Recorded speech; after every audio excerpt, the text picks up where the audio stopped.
এই পৃথিবীতে আমরা আসলাম কেন? আমার জীবনের উদ্দেশ্যটা কি?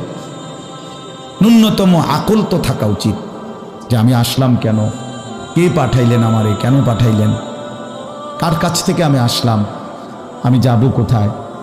প্রতিনিয়ত মানুষগুলো যে মারা যায়, ওরা যাচ্ছে কোথায়, কি হবে তাদের? এই সামান্যতম বুদ্ধি দেমাগ একটা প্রাপ্তবয়স্ক ছেলে, তোমরা কারো বয়স 14 বছর, কারো 16 বছর, কারো 18 বছর, এ তো পরিণত বয়স, মানে পরিপক্ক বয়স। ওয়ালাম্মা বালাগা আশুদ্দা, একেবারে পূর্ণ শক্তির টাইম। কোরআন শরীফে আল্লাহ তাআলা মানুষের হায়াতকে 3টা ভাগে ভাগ করছে। একটা হলো জন্মের পরবর্তী শিশুকাল, আরেকটা হলো যৌবনকাল, আরেকটা হলো বৃদ্ধকাল। এই 3টার মধ্যে আল্লাহ তাআলা নিজেই বলছেন শিশুকাল এবং বৃদ্ধকাল দুইটাই দুর্বল, দফ, এই শব্দের অর্থ দুর্বলতার সময়। আর শুধু কেবল আল্লাহ তাআলা যৌবনকালকেই বলছেন কুওয়াতান, শক্তির সময়। শক্তি, সামর্থ্য, শৌর্য, বীর্য, এই সবটাই যৌবনকাল।